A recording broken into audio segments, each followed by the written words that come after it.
Hello, എൻ്റെ വീട്ടിലെ നോമ്പുതറ എങ്ങനെയാന്ന് കണ്ടാലോ? ഇന്ന് ഞാൻ നല്ല എനർജിയിലാണ്, അതുകൊണ്ട് അത്താഴം തൊട്ട് തന്നെ തുടങ്ങാം. നോമ്പ് തുടങ്ങിയിട്ട് ആദ്യമായിട്ടാണ് കേട്ടോ ഞാൻ എൻ്റെ വീട്ടിൽ നിന്ന് അത്താഴം കഴിച്ച് കണ്ടൊരു നോമ്പ് പിടിക്കുന്നത്. എൻ്റെ വീട്ടിൽ അത്താഴത്തിന് എല്ലാവരും ചോറാണ് കേട്ടോ കഴിക്കുക. പക്ഷെ എൻ്റെ ഹസ്ബൻഡിൻ്റെ വീട്ടിൽ എല്ലാവർക്കും കഞ്ഞിനോടാണ് താല്പര്യം. കഞ്ഞി കുടിച്ച് കുടിച്ച് വയറിന് എനിക്ക് കുറച്ചുകൂടെ സുഖം തോന്നാറ് കഞ്ഞി തന്നെയാണ്. പക്ഷെ കുറേ നാളുകൾക്ക് ശേഷം ചോറും കറിയും ഉപ്പേരും മീൻ പൊരിച്ചതൊക്കെ കൂട്ടി കഴിച്ചപ്പോണ്ടല്ലോ വല്ലാത്തൊരു രസമായിരുന്നു. പിന്നെ നിസ്കാരം ഓത്തൊക്കെ കഴിഞ്ഞ ശേഷം ഞാനും ഉമ്മയും ഇത്താത്തയും കൂടി ഇരുന്ന് കുറച്ച് നേരം അധികം സംസാരിച്ച്.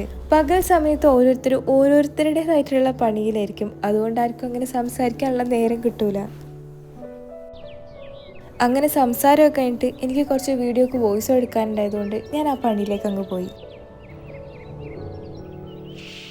രാവിലെ തന്നെ പണികളൊക്കെ തുടങ്ങിയിട്ടുണ്ട്. മാമി ഇവിടെ പഴം നിറച്ച് വെക്കാണ്. അതാകുമ്പോൾ സമയമാകുമ്പോൾ എടുത്ത് പൊരിച്ചാൽ മതിയല്ലോ. സമയമെടുക്കുന്ന പണികളൊക്കെ 1 മണി 2 മണിയൊക്കെ ആവുന്നതിൻ്റെ ഉള്ളിൽ തന്നെ തീർത്ത് വെച്ചിട്ടുണ്ട്. അവരടുക്കളയത്തെ പണി എടുക്കുന്ന ഗ്യാപ്പിൽ ഞാൻ പോയി അടിച്ചുവാരിയും തുടക്കുകയൊക്കെ ചെയ്ത് സമയം 3 മണിയൊക്കെ ആയപ്പോഴേക്കും അനിയത്തിയും ഹസ്ബൻഡും കുറച്ചുകൂടെ ഫ്രൂട്ട്സ് ഒക്കെ ആയിട്ട് വന്നു. എൻ്റെ ഉമ്മക്ക് ടേബിളും ചെയറൊക്കെ സെറ്റ് ചെയ്ത് വെച്ചാലാണത്രേ പണി കഴിഞ്ഞ പോലെ തോന്നുള്ളൂ.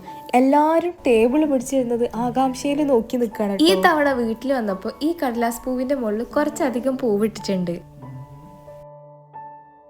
ചെയറൊക്കെ സെറ്റ് ചെയ്യാൻ വേണ്ടി ഞങ്ങൾക്ക് ഇവിടെ 2 വലിയ കാക്കന്മാരുണ്ട്. എൻ്റെ താത്തന്റെ മോനും പിന്നെ ഒന്ന് മാമന്റെ മോനുമാണ്. ചെയറൊക്കെ പിടിച്ചിട്ട സന്തോഷത്തിലുള്ള കളികളാണിത്. ഫുഡിലെ കുറെ ഐറ്റംസ് ഞങ്ങൾ പുറത്തുനിന്ന് ഓർഡർ ചെയ്തതാണ്. പറഞ്ഞ് അവസാനം 5 മണിയായി. ഇനി അങ്ങോട്ടേക്കുള്ള സമയങ്ങൾ ഓരോ മിനിറ്റും വിലപ്പെട്ടതാണ്. 2 ടൈപ്പ് ജ്യൂസാണ് കേട്ടോ ഞങ്ങൾ അന്ന് വെച്ചത്. ഒന്ന് വത്തക്ക പിന്നെ ഒന്ന് പൈനാപ്പിൾ. എൻ്റെ അമ്മക്ക് ഇതൊക്കെ തികയോ എന്നുള്ള ആദ്യം നമ്മൾ നടത്തുന്ന പരിപാടികളിൽ നമുക്കല്ലെങ്കിലും ആദ്യം കുറച്ച് കൂടുതലായിരിക്കല്ലോ. അന്നേ ദിവസം തന്നെ എൻ്റെ മാമന്റെ ബർത്ത്ഡേ ആയിരുന്നു. മാമ നാട്ടിലില്ല, അതുകൊണ്ടൊരു വീഡിയോ കോളിൽ വത്തക്കയും പൈനാപ്പിളിനെയും മധുരമുള്ളത് മധുരമില്ലാത്തത് ഇങ്ങനെയാക്കി മാറ്റാം. ഇനി നമുക്ക് പലഹാരങ്ങളിലേക്ക് കടക്കാം. മധുരത്തിലുള്ള ചട്ടിപ്പത്തിരും എരിവിലുള്ള ചട്ടിപ്പത്തിരും പിന്നെ ഉന്നക്കായ സമൂസ, ഇത്രയും സാധനങ്ങളാണ് ഉണ്ടായിരുന്നത്. ഇതാണ് സീനത്താത. എൻ്റെ ഏത് വീഡിയോസ് വന്നാലും ആദ്യം കമന്റ് ചെയ്യുന്നത് സീനത്തായിരിക്കും. പലഹാരങ്ങളൊക്കെ സെറ്റാക്കിയ സ്ഥിതിക്ക് ഇനി ഫ്രൂട്ട്സ് ആവാം. പൈനാപ്പിള്, പപ്പായ, ഓറഞ്ച്, മുന്തിരി, വത്തക്ക, ഉറുമാമ്പഴം, ഇത്രയും സാധനങ്ങളാണ് ഉണ്ടായിരുന്നത്. മക്കളെയൊക്കെ നല്ല ഡ്രസ്സൊക്കെ ഇടിപ്പിച്ച് സെറ്റാക്കി വെച്ച് പലഹാരങ്ങൾ സെറ്റാക്കി, ഫ്രൂട്ട്സ്, പ്ലേറ്റ്, പാത്രങ്ങൾ, ഗ്ലാസ് ഒക്കെ റെഡിയാക്കി വെച്ച് ഇനി ഓരോരോ സാധനങ്ങൾ ടേബിൾ മേൽ കൊണ്ടുപോയി വെക്കുന്ന പണിയാണ്. ഒക്കെ റെഡിയാക്കി വെച്ചിട്ടും ബാങ്ക് കൊടുത്ത് തുറക്കാൻ നേരത്ത് ഒരോട്ടം നിങ്ങൾ ആരെങ്കിലും വീട്ടിലുണ്ടാവാറുണ്ടോ? എൻ്റെ വീട്ടിൽ അത് എല്ലായ്പ്പോഴും ഉണ്ടാവാറുണ്ട്. എല്ലാവരെയും വിളിച്ച് തുറപ്പിക്കണം തന്നെയാണ് എല്ലാവരുടെയും ആഗ്രഹം ഉണ്ടാവുക. പക്ഷെ വളരെ ലിമിറ്റഡ് ആയിട്ട് വിളിക്കാനുള്ളത് നമുക്ക് പറ്റുള്ളായിരുന്നു.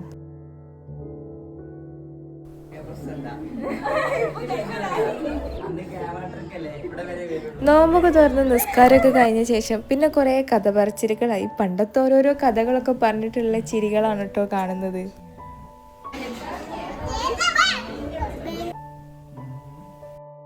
കുറേ ആൾക്കാർക്കും തറാവിക്കൊക്കെ പള്ളിയിലൊക്കെ പോകാനുണ്ടായതിനെ കൊണ്ട് വേഗം തന്നെ ഭക്ഷണമൊക്കെ വിളമ്പിയിട്ടുണ്ടായിരുന്നു. ഇതാണ് എൻ്റെ ഇത്താത്ത. എനിക്കൊരു ഇത്താത്തയും അനിയത്തിയാണുള്ളത്. ബിരിയാണിയാണ് മെയിന്. പിന്നെ പത്തിരിയും ചപ്പാത്തിയും വെള്ളപ്പമൊക്കെ ഉണ്ടായിരുന്നു.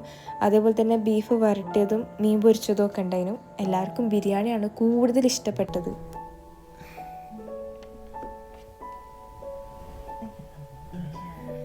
എത്രയൊക്കെ സെറ്റാക്കി വെച്ചാലും ഒരു ഓട്ടം ഉണ്ടാവും എന്ന് പറഞ്ഞ പോലെ ഓട്ടോ ഒക്കെ കഴിഞ്ഞ് അവസാനം അൽഹംദുലില്ലാ നല്ല രീതിയിൽ തന്നെ എല്ലാവരെയും നോമ്പ് തുറപ്പിക്കാൻ പറ്റി. ഇനി ഞങ്ങളെ ഭക്ഷണം കൂടെ കഴിഞ്ഞിട്ടുണ്ടെങ്കിൽ ഇന്നത്തെ നോമ്പുതറ ഇവിടെ അവസാനിക്കും. അങ്ങനെ എൻ്റെ വീട്ടിലെ നോമ്പുതറ വിശേഷങ്ങൾ അത്രയേ ഉള്ളൂ കേട്ടോ. അപ്പം ശരി, ബായ്.